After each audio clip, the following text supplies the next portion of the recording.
Hi guys, welcome to episode 5 of the Top 2 podcast. I'm your host Luke, this is my co-host Matt. Matt, say hello. Hello guys, how's it going? On this episode today, we've got our next preview for the next week of championship fixtures, as well as a little look at what's just happened in the Carabao Cup. First game of this weekend's Watford Burnley. I'll start off on Watford. I watched their game against West Brom. They drew 1-1. First thing we have to talk about, what a goal by Ismail Assar.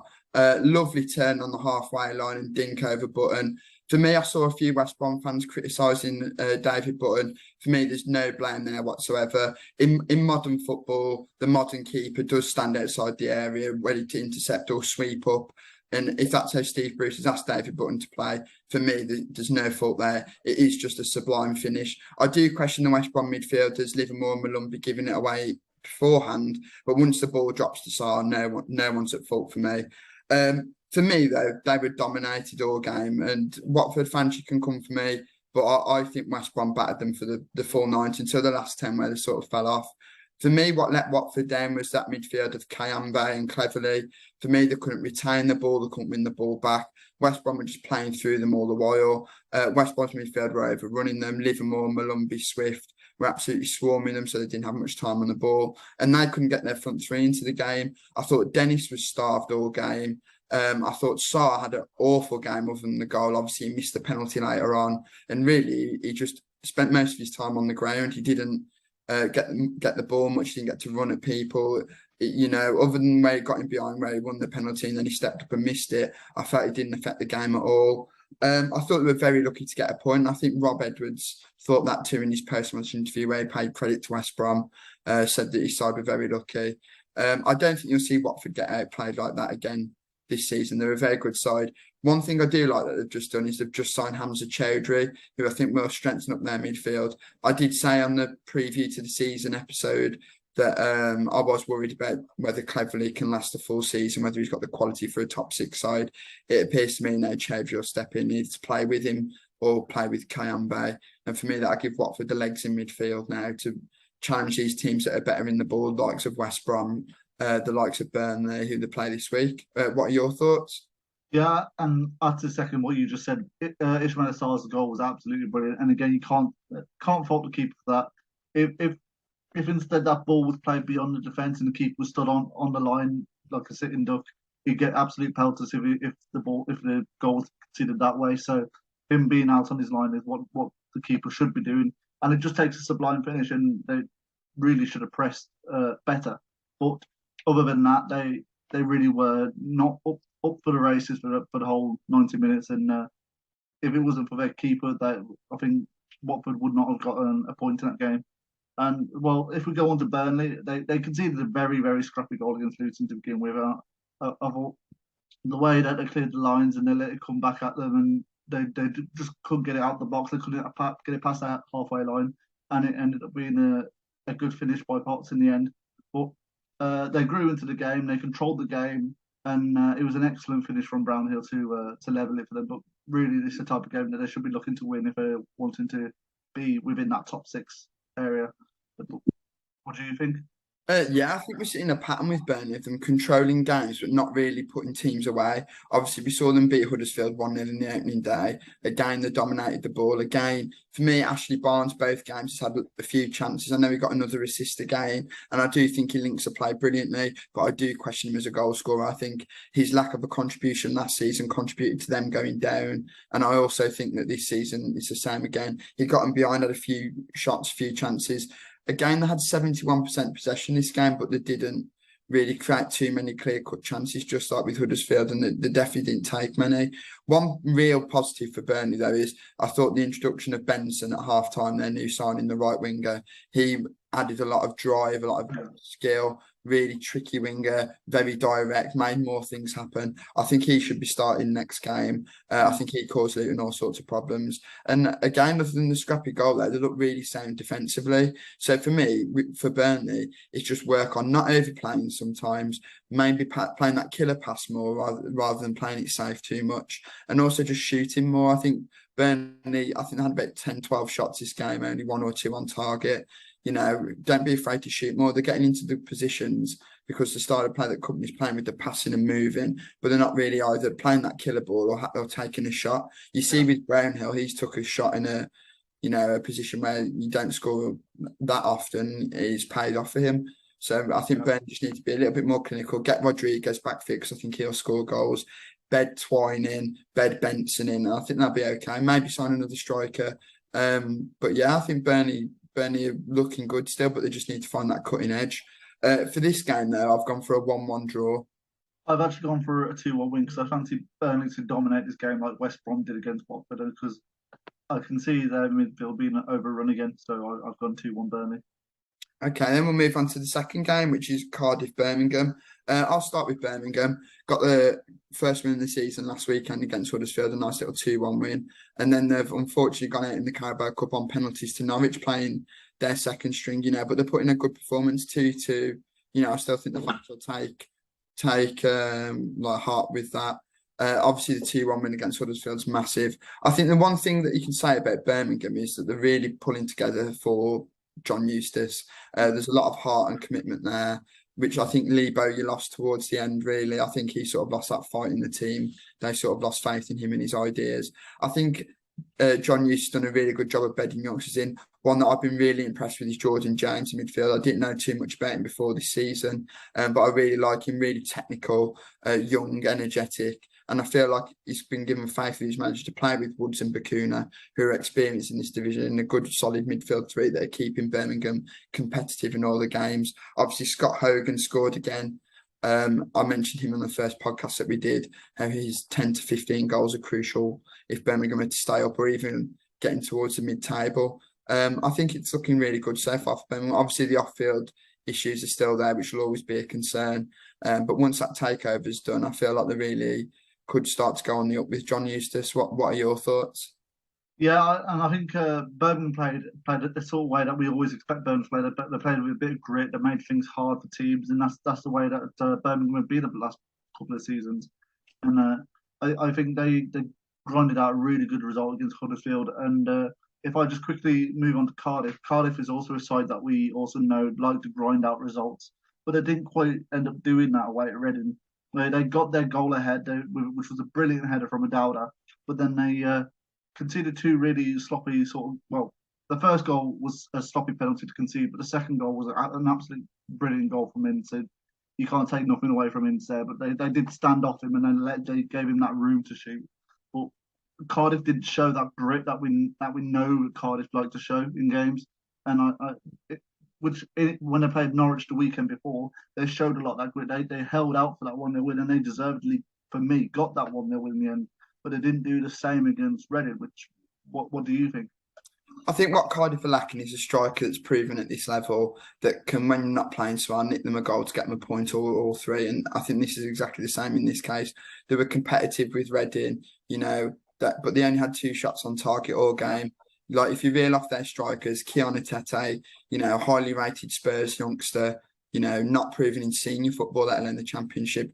Max Watters has had a couple of good seasons last season at MK Dons on loan, previously at Crawley before Cardiff signed him. They were in League One and League Two, again, not the Championship. Mark Harris come through the youth academy, again, not had much first team football, let alone scored many first team goals. So, they've got 3 really unproven raw strikers. They haven't got someone like a Dwight Gale, like Scott Hogan, any of those sort of proven Championship strikers that can get the 10 to 15 goals, that get them the points or get them the wins in the games that they don't necessarily deserve to be in. So for their game against Birmingham, I've actually had them to lose 1-0 to Birmingham. And I've gone for the same result just because I feel Birmingham are going to be a little bit more gritty and a little bit more clinical in this game. Yeah, I think this could be a poor watch, this game. I think it's going to be 2 teams that put a lot of effort in rather than have a lot of quality. On to the next game, Blackpool Swansea. Poor week for Blackpool. They lost 2-0 to Stoke in a game where they didn't have a shot on target. Then they only had 10 shots all game, most of them coming from outside the area. The potentially selling Shane Lavery, who's a player that I really liked last season, really busy striker, got off to a really good start, then got an injury and didn't quite rediscover his form. and then they also lost to Barrow on penalties in the Carabao Cup. Now, a lot of Championship sides have run out this week in the Carabao Cup, but I think when Blackpool have lost to Stoke and they're playing Barrow, I think they could have done with that just to give them a bit of extra confidence, that extra win, what the win brings. They're really struggling to score goals. They also got cut open by the fullbacks of Clark and Timon by Stoke all game. I think Harry Clark scored against them. I didn't know much about Clark. I thought the highly rated youngster from the Arsenal Academy at right wing back was Brooke Norton-Cuffy, but it appears Arsenal have two there because I was really impressed by Clark. And Josh Tymon's really seeming to develop over the last 2 seasons, and he was really offensive against Blackpool. Sorry. So I think at the minute there's a couple of worries there for Michael Appleton where the goals are going to come from and if they're defensively sound. What are your thoughts, and what are your thoughts on Swansea? Yeah, so I thought Blackpool lacked a little bit of aggression again. They made it look a little bit easy for Stoke. They grew into the second half a bit more. And they started getting shots, but they were lacking that shot on target. They weren't getting as many shots away as what they should have done. And it's one of those games where Blackpool really needed to improve. And if they want to stay in this division, which they got a capable team of staying up, that I think there's definitely a few worse teams than them. They're going to be down and around about there somewhere, in my opinion. But they need to show a bit more grit, a bit more aggression, a bit more make teams unnerve a bit. Don't make it so comfortable for them, because I think that was the main problem with Swansea. It was another game where they seemed to control a lot of the ball, but it was a few mistakes from both them and from the referee, which caused them to go down to Blackburn. I mean, was it Blackburn? Am I right there? What? Sorry. Who did Swansea play? Swansea lost 3-0 to Blackburn. Yeah, thought it was. And from when I was watching that game and watching the highlights, they seemed to really just concede some sloppy goals. We've not been able to control the ball as well as they did. I mean, give credit to Blackburn. They finished their chances brilliantly, but they really need to be a little bit more progressive when Swansea had the ball. Try and get that shot on target. Try and get Perot in behind the defence and let them have a go on goal. Yeah, I thought Obafemi missed another chance again. He really finished last season strongly, scoring 7-8 goals in the last 15, 16 games. I think he was the most informed striker towards the end of the season. But he's really not carried that on. Obviously, had that horrendous miss on the opening day, followed by one again here. A common theme I've noticed this weekend is the amount of teams scoring off sloppy back passes. So obviously Blackburn scored off one against Swansea, Sheffield United scored off one against Millwall, and there was one or two others as well. I think there's a few teething problems at the start of the season with teams either integrating players into this philosophy or completely trying to start it anew with a new manager. That happened to Blackburn here. They did keep Perot quiet all game. I thought Blackburn did. He needs to start finding his form for them. But in this game, I've had them to draw 1-1 with Blackpool. I've actually got Swansea to win 2-0. I fancy their possession and their style of play to actually come good in this game. Yeah, okay. Next game, we got Huddersfield versus Stoke. Huddersfield lost 2-1 to Birmingham, which is a poor result for them. You'd feel that if Huddersfield are to stay up, games against like your Birminghams, your Rotherhams, your Sunderlands, Wigans, that's where you need to start getting your points. And then to follow that up with a 4-1 loss at home to Preston in the Carabao Cup. I think that the manager Schofield's really under pressure. Yeah, I think they really look awful both ends of the pitch. They're really poor defensively. Yeah, they should have had a debatable penalty on Jordan Rhodes against Birmingham. Some people saying it is, some people saying it isn't. But I think Schofield's trying to be the first manager to be sacked because I think at the minute Huddersfield are a club in disarray. They've lost a lot of the top talent, obviously lost their manager. The fans are starting to turn already on the board and the owners for their transfer policy. And I think they're in massive trouble of being relegated. What are your thoughts on Huddersfield? Yeah, I think we said it in the first episode. One of their biggest losses this season was losing Carlos Corberán. They lost half their team as well, and it's a big, massive gaping hole that Huddersfield have left, and they haven't seemed to refill that gap. Like, especially with Lewis Breen, I thought he had a good game for Nottingham Forest, but they haven't replaced that energy in midfield. And if Huddersfield want to stay up, they need to try and replicate whether it's everyone gives a little bit more on the pitch, whether they bring in some youth into the team to try and bring in that energy. But they seem to be lacking that energy, lacking that desire to want to get forward, want to create. And I think they made it a little bit too easy for Birmingham. As for Stoke, it was really good performance against Blackpool. Harry Clark scored a really good header from Josh Tynan, who seemed to have a really brilliant game. And I think if Stoke could do well, I think he's going to be an important link to a lot of how they play this season. And what do you think about Stoke?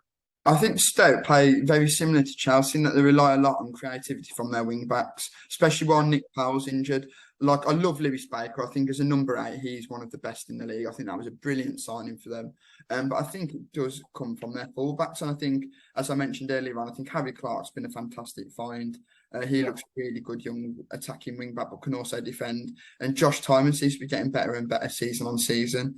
I was really impressed with young Connor Taylor at the back as well. I didn't know much about him, but I thought he had a really good game as well, next to Flint and Wilmot. So there's a good few young players coming through at Stoke. But the thing I want to touch on most of all with Stoke is obviously Jacob Brown scored last season's top goal scorer for them. He got 14 or 15 last season, got his first this season. Dwight Gale's getting up to speed. He still looks a little bit rusty. They've got Tyrese Campbell, and they want to bring in one more. Either there's talk of Josh Madger, Liam Delap. I think if they got one of those, for me, Stoke would have the best striker depth and quality in the league. You know, they'd have Gale, Campbell, Brown, and one of Madger or Delap. That's 4 really good strikers that could get double-digit goals in this league, given a run of games. And obviously, Gale and Brown have the potential to get 15, 20. So I think Stoke, and when Nick Powell's fit behind them, will be able to score the goals, especially with the way the fullbacks are playing now. But they just need to make sure they keep it tight. And in this game, they did. So based on that, I've had Stoke to win 2-0 against Huddersfield. I've actually got Stoke to win 4-1. I think it's going to be a bit of a goals game, and I think Stoke will do well in this game. Yeah, good. On to Hull and Norwich. Norwich had another disappointing result for me. They're really starting slow this season in the Championship. They drew 1-1 against Wigan. I do think Dean Smith has a little bit of pressure on his shoulders. You know, he didn't really turn around the club last season when they were in the Premier League. He got the new manager bounce, and then they slowly just went into the same patterns. They had chances in this game though. Pookie managed to bully Curtis Tilt off the balls, nick the ball, and then drag one wide.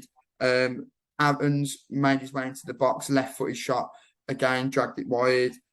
Tim Krul made a big save from Callum Lang. And then, obviously, Max Evans scored the equaliser. And then there was a challenge where Pookie backed into his man, turned his man, and then clipped it off the bar. So, Norwich are getting better. They are creating chances.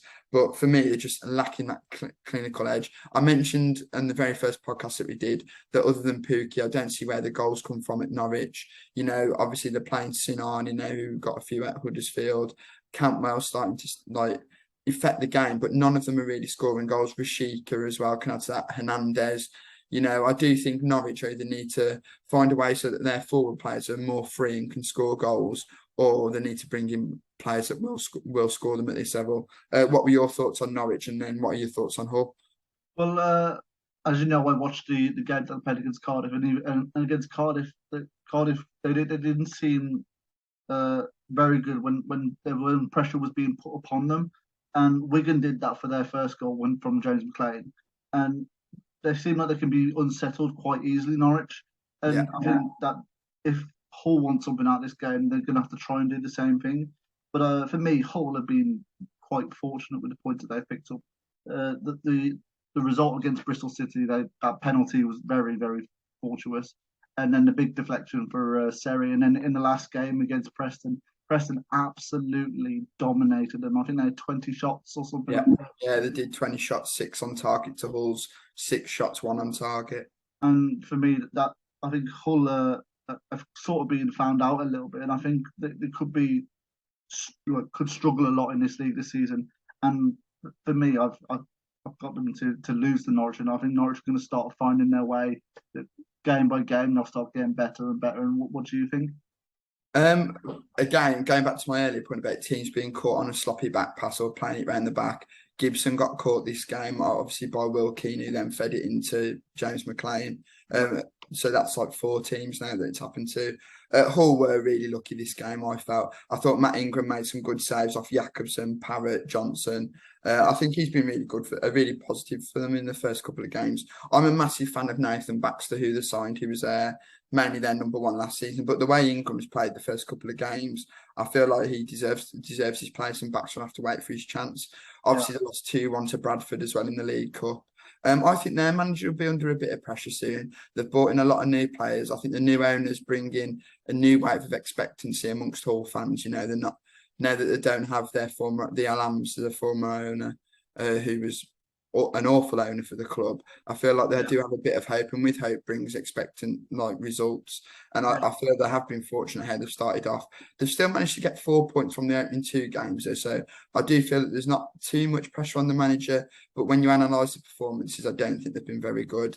But I've had them to draw 1-1 this game. I think Norwich quite aren't firing yet, and I think Hull are fairly decent at home. I've actually had them to lose 3-0.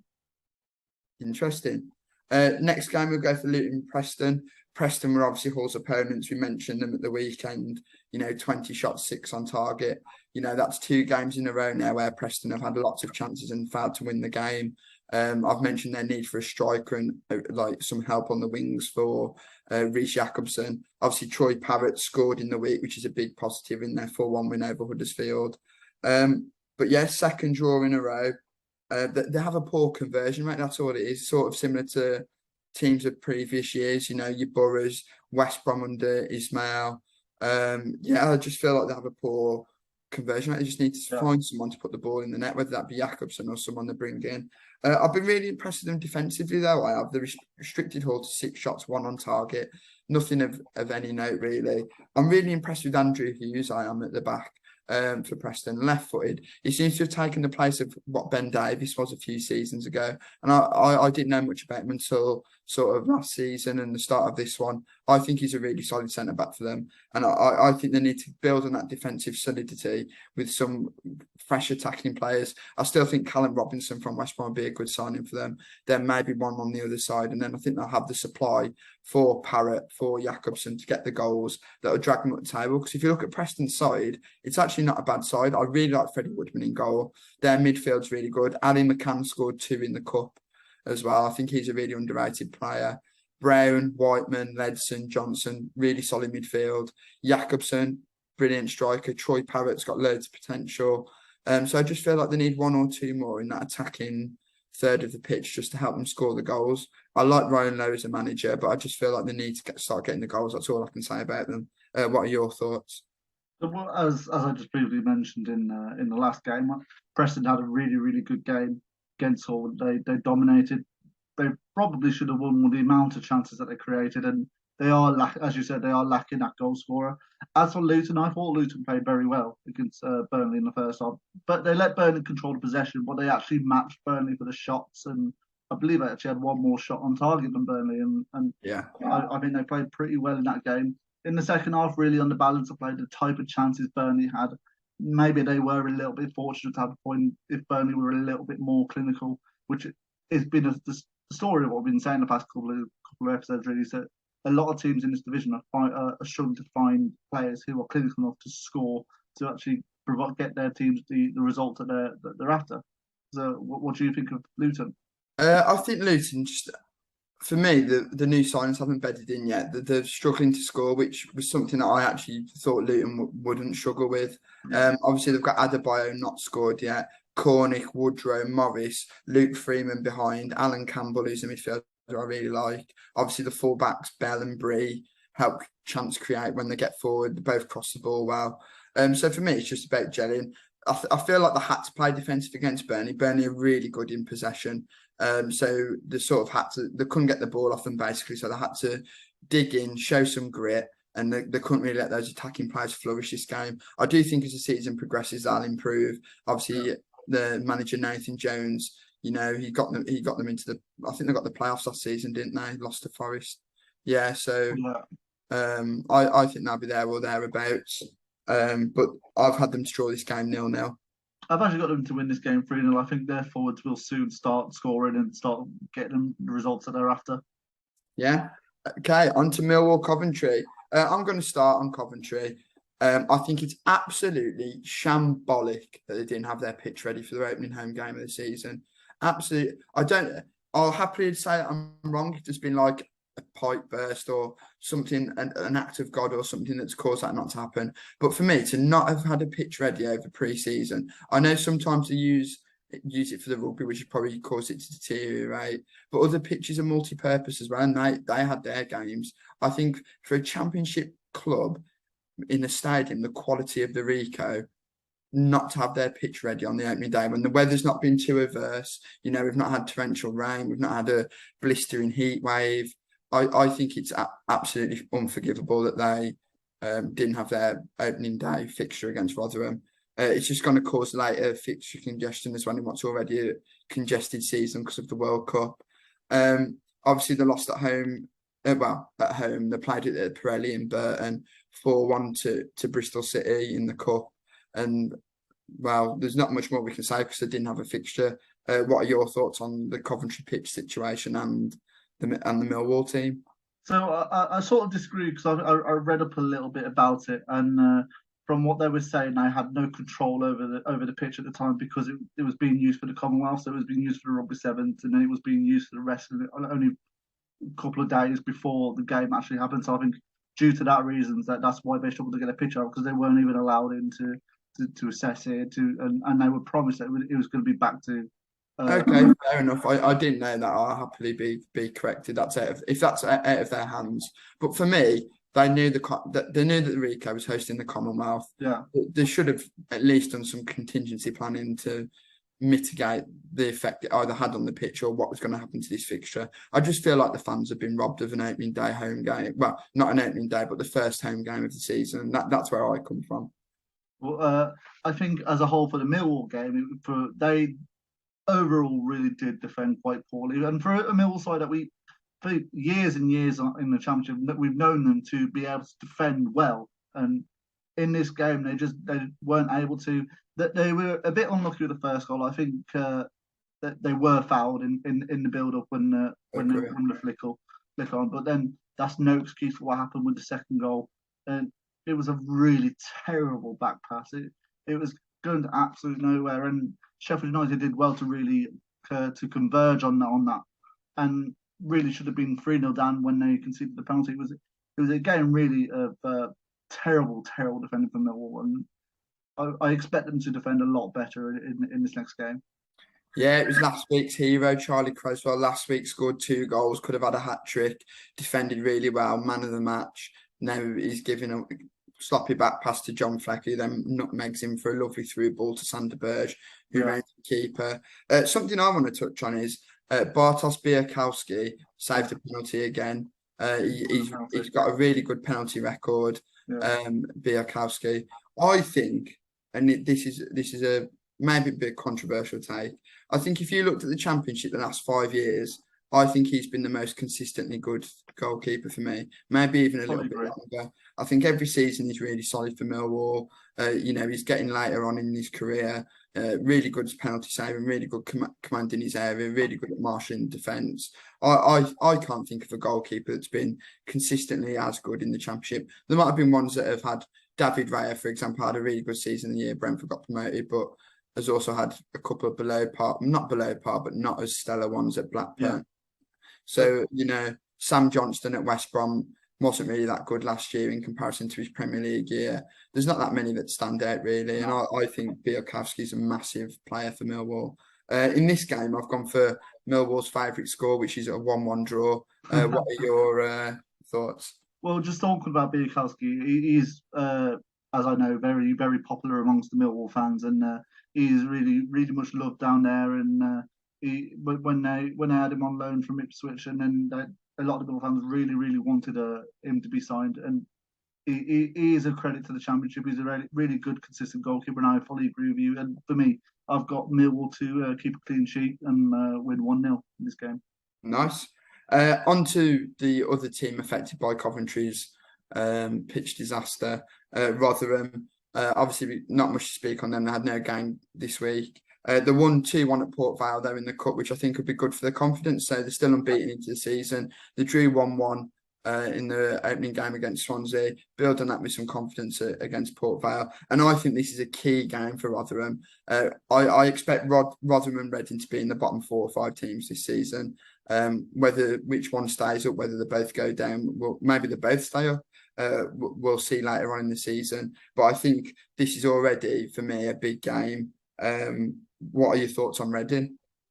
Yeah, and Reading showed really brilliant character to pull back that victory against Cardiff, who, as I said earlier, Cardiff are known to be very resolute, and that they weren't in that game, and Reading fully capitalised on that. It was the manager's son to become the saviour of the day. It was a cracking goal from Tommins. And what I have to say is Reading have been struck with a lot of bad luck, and they've just had their 8th injury with Ajaria, and for a team that's already got a very thin squad because of their financial problems, I think it's gonna really pay its toll on Reading this season. Yeah, I think Shane Long scoring's a big plus one. Lucas Jauze, who for me is the biggest injury out of those 8 players. Obviously, Ajaria is quite big, and then there's 1 or 2 more that affect the first team, and the rest are sort of substitutes and depth. Ince scored an absolutely brilliant goal. You can see why his dad was waxing lyrical, but he kept feeling the need to say, it's not because he's my son. It's not because, I swear it's not, it's because of my son. But that was a brilliant goal. And I think since he's gone to Reading, he's starting to show that quality that we thought he was going to show at teams after he left Blackpool, where he burst onto the scene. He didn't really show it at Stoke, showed it at times at Derby, but I really think he's been a key player for Reading since he joined. He didn't miss a game from when he joined last season to the end of the season, and obviously this season now he's got a goal this game and he got an assist last game. I think he's a really key player for them, especially while Lucas Ajaria is out. I've had Rotherham to win this game 2-1. I've got Rotherham to win 1-0. Ooh. Now onto a game that I think will be one of the best games of the weekend.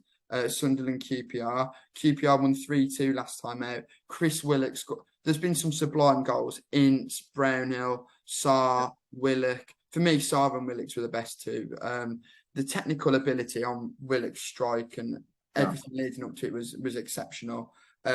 We mentioned last week Lyndon Dykes needing to start scoring goals, as he's really only their striking option. Got his first of the season. That's great for his confidence and for QPR going forward. So I really feel that Willock, Cher, who also had a really good game, and Lyndon Dykes are their main creative source and outlet for goals. I thought they did let Borough come back into the game. You know, when you're 3 goals up, letting the team score 2 just causes a really nervy panic. And I still think that they're still figuring things out under Michael Beale. You know, they also lost in the Carabao Cup to Charlton on penalties, as did 14 of the, will soon to be 15, because one of West Brom or Sheffield United will go out tonight, which I find mental that 15 championship sides have been knocked out of the Carabao Cup. But yeah, obviously Jimmy Dunn got the other goal, and I think this is a really good result for QPR. What do you think? I think you'll actually find it might be 16 with Millwall being knocked out the week before as well. Oh yeah. So I think that's 2/3 of the championship sides knocked out in the first round, and 2 of them haven't even played. So I think that's a shocking one for absolutely. But the QPR did absolutely brilliantly to go 3-0 up, and they conceded a 1 just before half time to make it 3-1 going into the break. But for me, to even concede 2 goals whilst you're 3-0 up is unacceptable. At this level, you have to know how to defend resolutely, especially in the championship. You have to know how to see games out, because there's going to be times, and many times in this division, where you're only leading 1-0, and you're expected to be able to see that out. And because it's a long, brilliant season, you're not going to find yourself 3-0 up in every game. You have to learn how to grind out results. As for Sunderland, they scored from Bristol, poorly playing out from the back, and they did well to recover a 2-2 and to then go on and win it. And they played overall well in that game. Defensively, there was a bit questionable, but I think going forward they played pretty well. And I think after last week's game, I think this is an opportunity for a goals galore game. What do you think? I think both these teams are are the teams that aren't really resolute at the back but will try and outscore opponents. I think Ross Stewart getting his first goal of the season is a big, big positive for Sunderland. Before they signed Ellis Sims, who also got, I'll touch on him in a minute. Before they signed Ellis Sims, for me, he was their only real goal scorer. They've got Clark, they've got Roberts, but they're not prolific. They're more creative. They've got Embleton as well, and then a few other players. Dejaku, another winger that scores a few. But Ellis Sims, I think, is a really, really smart signing. He scored 2 already. I liked him when he was on loan at Blackpool. I liked him when he was on loan at Hearts. I think for the is it on loan? I'm unsure if it's on loan or permanent. But either way, I think it's a cracking signing. Young striker, quite physical, pacey, knows where the net is. Doesn't always have the best conversion rate, but I'm actually surprised a few teams higher up that we've mentioned needing a striker. Cardiff, for one, I think he'd have been brilliant at Cardiff. He fits there, has played in the sort of League One Championship ethos, quite young, other than Romain Soyuz have kind of signed young players. I thought he'd have fit like a glove there, but I think it's a really good signing for Sunderland. And I think between Sims, Stewart, Dejaku, Roberts, Clark, I think there's enough goals there and there for Sunderland to stay up. I do just have worries about them defensively, especially at fullback. They play players like Gooch, O'Nien, Hume, Dennis Serkin. All of those players at fullback are really susceptible defensively, which doesn't need much protection for the centre-backs. Yeah. So I think they really need to, either through coaching, through system, through even just telling the midfielders to double up with the fullback more. They really need to improve on their defending at their fullback areas. So I think there's going to be lots of goals in this game. I've gone for 2-2. What do you think? I've gone for 3-3, so I've gone for a goals galore draw. Nice. On to Wigan Bristol now. Obviously, we've just mentioned Bristol losing. Obviously, the one in the Cup 4-1 against Huddersfield. It was an end-to-end game versus Sunderland. Again, both defences were being outplayed. Andy Diamond, we've mentioned him on the podcast, someone that can get 10 goals, 10 assists or more. He scored again for them. He's absolutely pivotal for them. I think if he got injured long term, I actually think Bristol City could be near the relegation battle rather than the comfortable mid-table that I think there will be. Chris Martin getting off the mark this season is also important because again, I do feel after that front three of Martin, Vyman and Semenyo, there's not many that can come in and score the goals for them. They do have Naki Wells, but I do feel like he's sort of dropping off now in the later stages of his career. So really to have Vyman and Martin scoring, that is a big positive. They do just need to now, for me, solidify the defensive. They've got good players back there. Cal Naismith, Rob Atkinson. I really like Dan Bentley, the goalkeeper. The full-backs, Wilson, De Silva. Now they just need to start getting some protection from the midfield and start just defending better as a unit. What are your thoughts? Yeah, I thought Bristol did well to bring it back in the lead, and they really, again, Sunderland should have tried to see it out, but Sunderland again did brilliantly to bring it back and win themselves.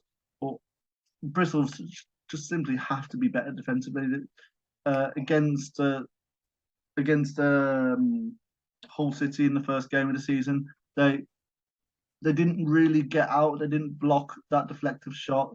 I know the penalty was a bit of a harsh decision, but at the same time, I said it in the last week's podcast. You have to know to stay on your feet when you're in the box. Can't be diving in the box.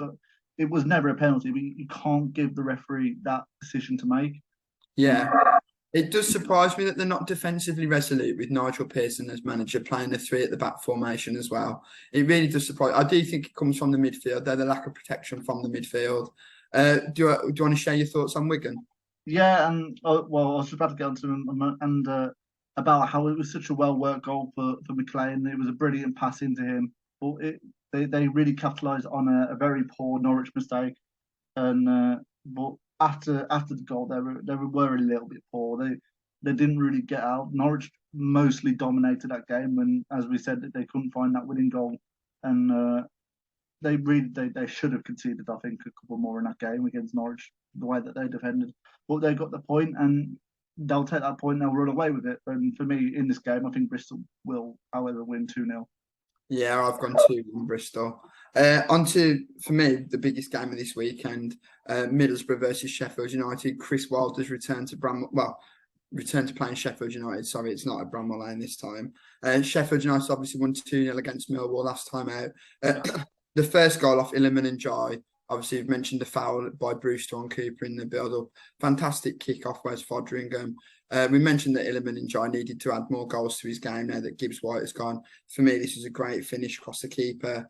And then obviously John Fleck capitalising on that back pass by Charlie Creswell. Lovely through ball to Bergeron. Great composure to take it round Bielkowski. I was critical of Berge in the opening game, being played in that number 10 role, saying that he's being wasted, he's not getting on the ball enough. But if he keeps coming up with important goals like he did there, then the manager's fully justified in his selection. Brewster obviously won a penalty later on. Ollie Norwood took it quite poorly and Bielkowski saved it. But I think overall it was a solid performance for Sheffield United. They really nullified Millwall. Kieran Clark I was critical of in the first game. I thought he had a good game. I was really impressed with the new lad, Anel Amadosevic. I don't know if I said his name right, apologies. I was really impressed with him on his debut. I thought he should have got... I saw that Clark made it into the team of the week from Sheffield United, but after watching the Sheffield United game, I really thought it should have been Anel. I thought he was really solid for them at the back and just what they need to partner John Egan and Kieran Clark. So I think if Sheffield United can keep scoring the goals and stay defensively resolute, then they'll definitely be up and towards the playoffs. What do you think? Yeah, I thought it was a smart finish from Ndiaye, even if it was a foul leading up to the goal. And if he can score the goals, I think Sheffield United will be in a good position. I know Millwall made mistakes, but they did really well to capitalise on the mistakes. As you said, it was a poor penalty by Ollie Norwood, but again, brilliant save from Bielkowski. But I just want to flip it onto Middlesbrough for a second. Chris Wilder must have been absolutely fuming to go 3-0 down so quickly against QPR. Against the side, really, they probably felt that they should be getting a good result against. And they really have to be better defensively. And I think Chris Wilder's side will drill that into them this week about being better defensively. They did respond well. They brought 2 goals back. It wasn't quite enough to get at least a point out of the game, which they started off quite poorly. But I favour them to do well, a lot better in this game. And I reckon I'll win 2-0. What do you think? First of all, I think it's been a poor week for Middlesbrough. Obviously, I think QPR still a tricky game. I wouldn't have said Wilder went into it expecting a result. I think QPR away is a tough game. Maybe a point but to go 3-0 down, Chris Wilder would have been absolutely livid at half time. I think Marcus Forss scoring is a big plus for Middlesbrough. We mentioned after the West Brom game how many chances they had, but they just weren't being taken. But obviously now Forss is off the mark. They really will be relying on him to score. They've signed a player I actually know quite a bit about in Matthew Hoppe, who's a USA international, was previously at Mallorca, but started off at Schalke and I actually used to watch the Bundesliga. I actually think for the future it's a great signing, but for now I am a little bit confused by it because for me, he's not a striker that's really clinical. He's sort of your big, I think he's about 6'3", target man, links the play well, doesn't really have a great conversion rate, which when Middlesbrough are creating loads of chances, you kind of want someone that's going to stick them away. Like he might, obviously he's only young, I believe he's about 22, 23. He will improve, but I'm just surprised that that's the profile of striker that targeted rather than someone that's known as putting the ball in the net. But I've actually gone for this game to be a 1-1 draw. I think it'd be really tight. I will say though, if I had to pick a winner, I would edge Sheffield United because Lenihan got sent off last game, means he misses this game. I think that is a massive blow for Middlesbrough. Obviously, I think Dale Fry will just come in and take his place with Bowler and Dyke still either side of him. So not too much of a loss, but I do think it is a loss. So I've gone 1-1 that game. On to the last game of the weekend. Blackburn, they won 3-0 against Swansea. Lewis Travis is having an unreal season at the minute. Another goal for him. Really flourishing in this box-to-box role as like a box-to-box 8 rather than previously when he's sort of been the 6. Bren Brereton Diaz. For me, if they keep him, he's my pick for top goal scorer this year. Especially seeing how Pukki started at Norwich. I think he's been phenomenal again. He scored again. Gallagher had an early opportunity as well, which he probably should have scored. Sammy Smodics, I actually meant to touch on this last podcast. They signed him and Tyler Morton. Morton's obviously defensive midfielder on loan from Liverpool, really young. I really like that signing. I think he needs minutes. I think the Championship's right for him. Adds that little bit of grit and steel that sometimes Travis does, but less so, but he don't always bring. But Sammy Smodics, I think, is a really good signing. With questions over Bradley Dack coming back to fitness, and Ryan Hedges, who I do think has just started to find his feet. I thought he was magnificent this game, got an assist, capitalised on the sloppy back pass. Another team that capitalised on poor passing round at the back. I think that's just another great creative midfield option for Blackburn. I do think you'll get goals and assists for them to help Dolan, Brereton, Diaz and Gallagher. I think John Dole Thompson started really well. Obviously, they also won 4-0 in the cup against Hartlepool. Dak obviously got his first start in a while. They'll be hoping he's back to fitness, but there is massive question marks over whether he can sustain his fitness and whether he's the player that he was before. But at the moment, everything is looking really good for Blackburn, in my opinion. What was your opinion on Blackburn and then subsequently West Brom? Well, I think Blackburn are the only side to win both of their first two games, so I think that's a massive achievement for them. And for me, we were talking about strikers throughout the whole of this episode, and the one thing that worries me is that not many teams actually have that striker who actually stands out in their team. Blackburn do have that player in Brereton Diaz. I think Watford might be the only other side in João Pedro. Ishmael Sarr is a wide player, but Ishmael Dennis as well. All three of those players for Watford stand out. Besides that, you maybe have Pirro for Swansea. There aren't many sides that really have a standout striker for me. I'd also add Gyökeres and Pukki into that list for me. Yeah. Gyökeres at Coventry obviously didn't play this week and he's the standout 9. And I do think Pukki will start scoring goals once Norwich improve offensively. But yeah, carry on. But Blackburn, I thought they did brilliantly. Again, another side who capitalised on mistakes. It's that old saying, you've got to be in the position to score them. And the fact that they've actually capitalised on these positions and scored them, it's absolute credit to Blackburn. The way that they play on the front foot, they took the game to Swansea. Swansea might have controlled the game possession-wise, but they still took the game. As for West Brom, my word, how on earth did they not win that game against Watford? I have absolutely no idea. Karlan Grant, he took his goal brilliantly, but he should have had 2 or 3 before that goal. Easily. And my word, it was probably the best game that they've played since coming down from the Premier League. And to only come away with a point. Before the game, I think a lot of West Brom fans would have took a point against Watford. But after how the flow of the game went, they really should have been walking away with 3 points. It only took a bit of technical brilliance from Sarr to stop them from doing that, and a poor penalty from Sarr, but a good save from David Button nonetheless, who has a pretty good penalty record. What do you think? I think with Karlan Grant, I think his movement, I've been critical of his link-up play previously, saying that he has a poor first touch, doesn't bring the other players in. But I think his link-up play, his work rate and his hold-up play were brilliant this game. And for me, I've always said he's not a number 9, he's a left forward, left winger. But he did actually play well in the 9. But for me, his conversion rate, not just this game in general. I know he scored 18 last season, but he could have easily had 20, 25. I remember a chance he missed at Blackpool away, a few other games where he was poor, but I think he had a really good game. I think for me, these are the 2 teams that have put together not a perfect necessarily, but a good 90-minute performance. I think the rest of the other sides have put in a good 45, a good hour. But for me, West Brom's performance against Watford was solid from minute 1 to minute 90. Obviously, the Sarr goal was, I reckon the XG on that's 0.00001. I think that the odds of another goal being scored like that this season are nearly impossible. They didn't create anything else from open play. Obviously, the penalty, I think it was a little bit unfortunate on Ajayi. I thought had another amazing game. Obviously, he tripped and it was definitely a penalty. Tripped and brought Sarr down. I said that the wing backs needed to have a really good game. And I thought, especially Darnell Furlong and going forward, I didn't see Dennis have a kick that game. I thought Furlong probably had his best defensive performance since he signed for West Brom. He was also brilliant going forward on the crosses. Jed Wallace, though, we mentioned him on the preview podcast for the season. What a signing. I think he put something like 14, 16 crosses in the 90 minutes.